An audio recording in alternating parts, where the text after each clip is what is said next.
Bonjour à tous, vous regardez sur le web, merci d'être avec nous au programme. Aujourd'hui, Google qui va devoir respecter le droit à l'oubli sur Internet, des vidéos satiriques qui nous viennent de Syrie et un clip danois pour appeler au vote totalement surréaliste. Reste avec nous, on commence tout de suite.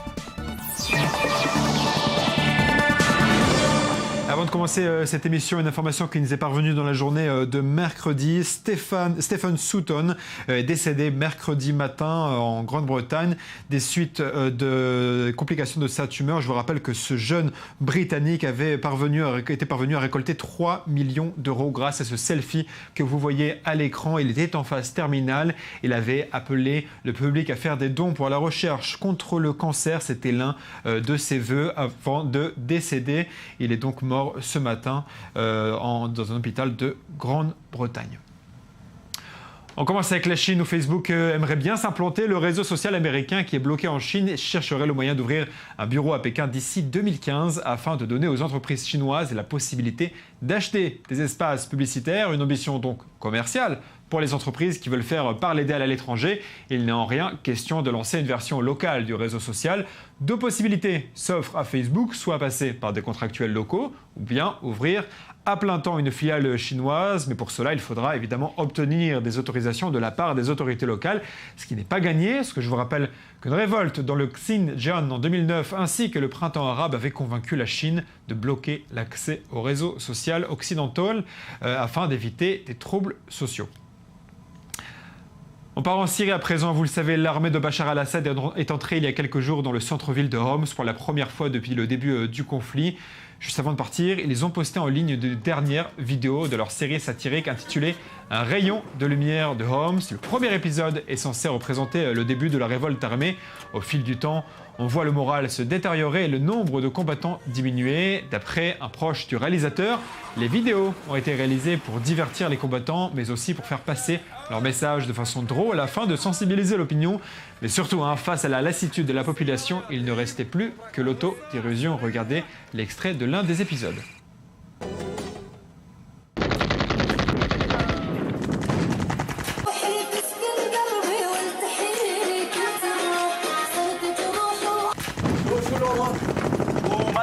C'est assez surréaliste à voir quand on sait la dureté de la réalité sur place en Syrie. Mais allez, on passe à notre dossier du jour.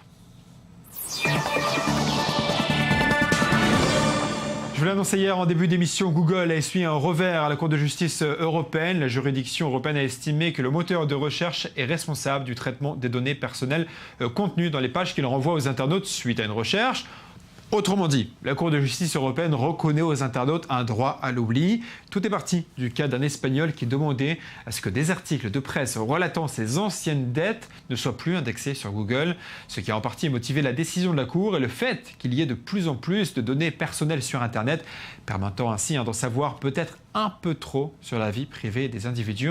Regardez ce rappel des faits. Les recherches sur Internet pourraient bientôt s'avérer beaucoup plus rapides. Dans un arrêt inédit, la Cour de justice européenne a débouté Google. Elle rend le moteur de recherche responsable des données personnelles qu'il traite. Google aura donc le devoir, dans certains cas, de supprimer des liens Internet. La bataille juridique a démarré il y a 5 ans. Elle fait suite à la plainte d'un citoyen espagnol dont les anciennes dettes sont exposées depuis des années dans plusieurs articles de presse indexés par Google. Dans son arrêt, la Cour de justice estime que les personnes individuelles ont le droit, sous certaines circonstances, de supprimer certaines données personnelles qui sont erronées. En réponse, Google s'est dit déçu et qualifie cette décision de censure.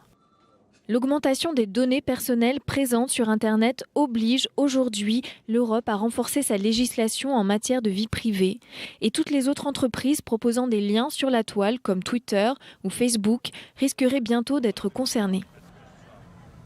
Et pour parler de ce sujet, j'ai le plaisir d'accueillir par téléphone Sophie Narbonne. Bonjour. Bonjour. Vous êtes directrice adjointe à la conformité auprès de la CNIL. Comment est-ce que la loi française protège les internautes français face à des sites, par exemple américains, qui refusent d'effacer des données ? Alors, la loi française Informatique et Liberté, que la CNIL est chargée de faire appliquer, comme c'est le cas d'ailleurs partout en Europe pour tous les États européens, qui sont régis par le même texte qui est à l'heure actuelle une directive de 1995, prévoit effectivement qu'il y a une compétence et donc des obligations pour les responsables de traitement et des droits pour l'ensemble des ressortissants européens, dès lors que un responsable de traitement est établi en Europe.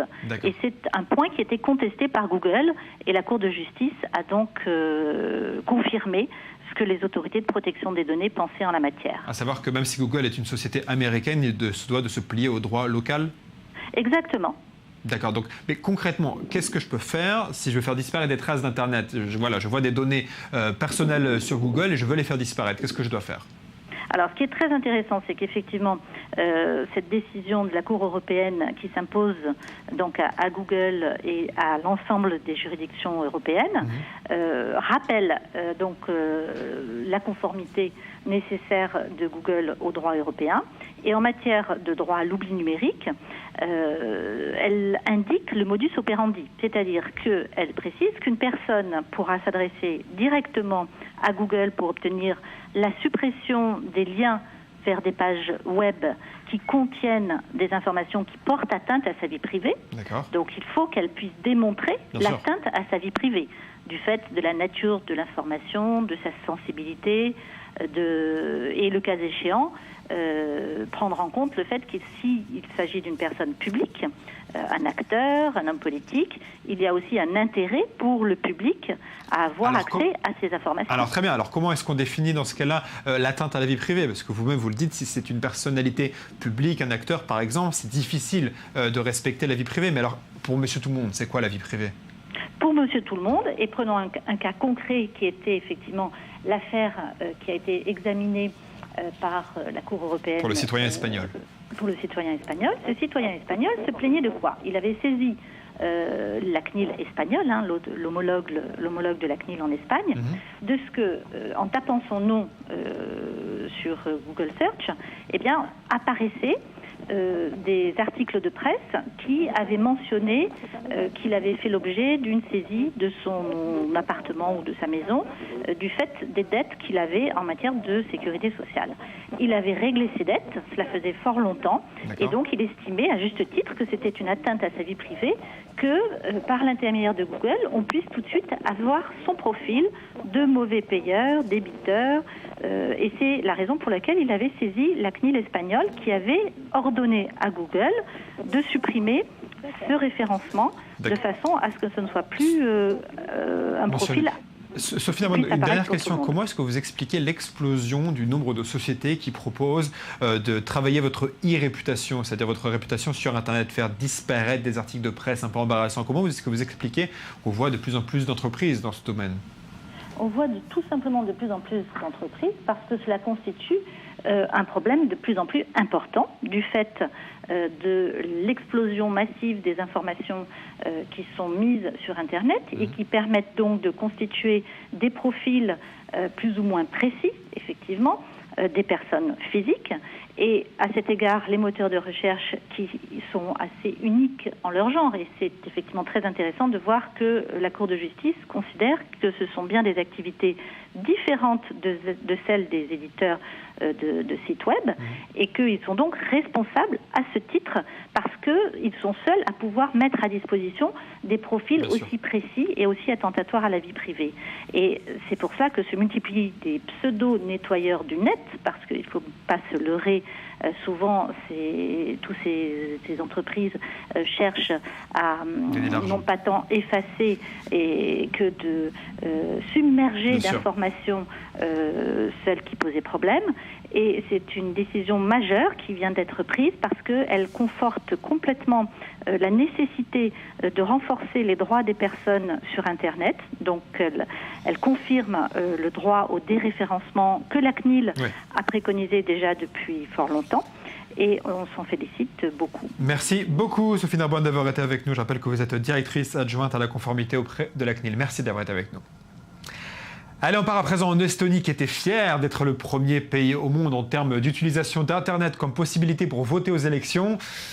Ça, c'était avant que le scandale n'éclate. Le scandale, évidemment, c'est le problème de la sécurité du scrutin. Il s'avère que le vote en ligne en Estonie est très facilement piratable par des personnes mal intentionnées. Ça partait pourtant d'une bonne intention. L'Estonie voulait augmenter le taux de participation aux élections européennes et a donc étendu son système de vote par Internet à ce scrutin, puisque ce mode de vote était déjà utilisé dans le pays pour les élections municipales et législatives. D'après les enquêtes, les attaques pirates seraient relativement faciles à mener et pourraient être conduites notamment par des pays qui veulent influencer les résultats. Je crois donc que les Estoniens vont devoir se résoudre à voter à l'ancienne manière, comme tout le monde. La Corée du Nord est un pays ultra fermé et secret, on le sait, rares sont les images qui nous parviennent de là-bas et c'est ce qui rend les images que vous allez voir encore plus fortes. Elles ont été prises par le photographe Eric Laforgue qui a réussi à prendre secrètement des photos en Corée du Nord et à les stocker sur sa carte mémoire et encore plus fort à les faire sortir du pays. Et ce, malgré le fait qu'il était accompagné d'un guide de l'État. Son but était de photographier la misère du pays et les conditions pénibles de travail. Regardez quelques-unes de ces images mises en musique.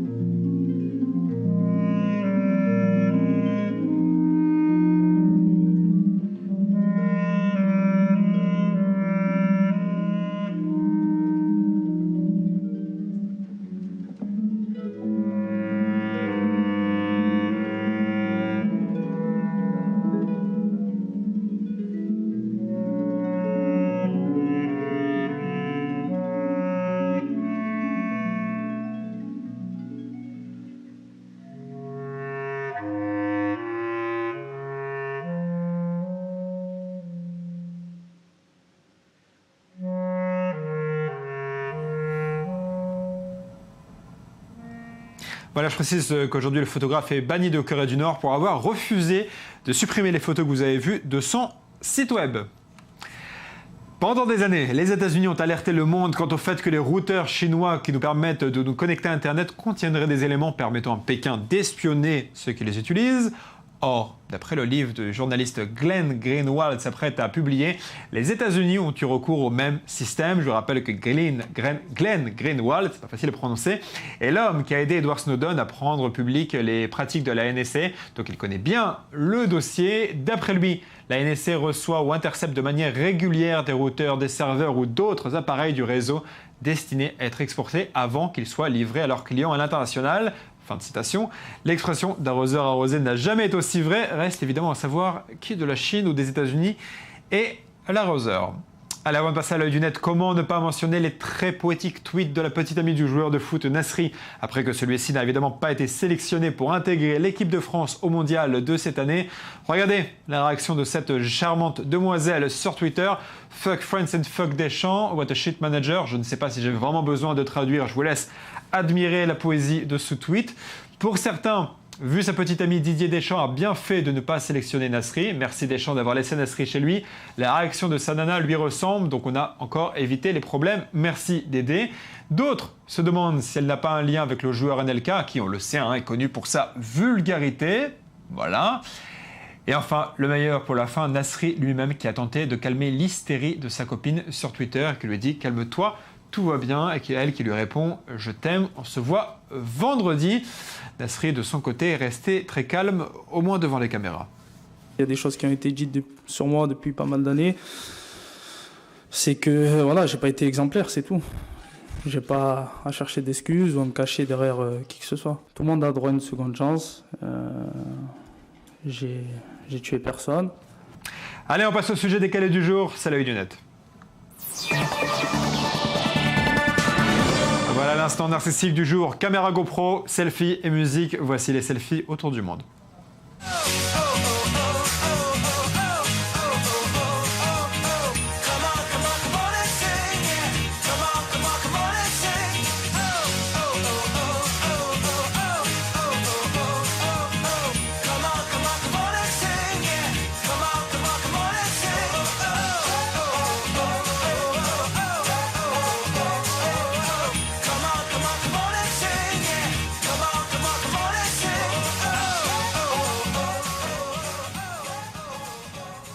Ça donne un peu le vertige. Et voici la vidéo la plus étrange du jour. Regardez, ça nous vient du Danemark. Le but est d'inciter la population à voter aux élections européennes. Attention, c'était bizarre. He would dedicate his life making everybody vote. So, if you're not gonna vote, don't try to run. Don't try to hide. Because he will hunt you down. He will find you. And he will make you vote.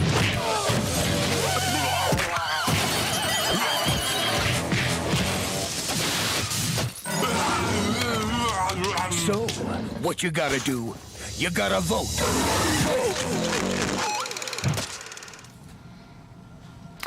Voilà, c'est la fin de cette émission. Merci à vous de l'avoir suivi. On se retrouve demain, même heure, même endroit, pour de nouvelles infos en provenance du net. Passez une bonne journée, une bonne nuit, une bonne soirée, une bonne après-midi sur l'heure à laquelle vous nous regardez. N'oubliez pas d'aller voter quand le moment sera venu, évidemment. Bye, vous manquez déjà.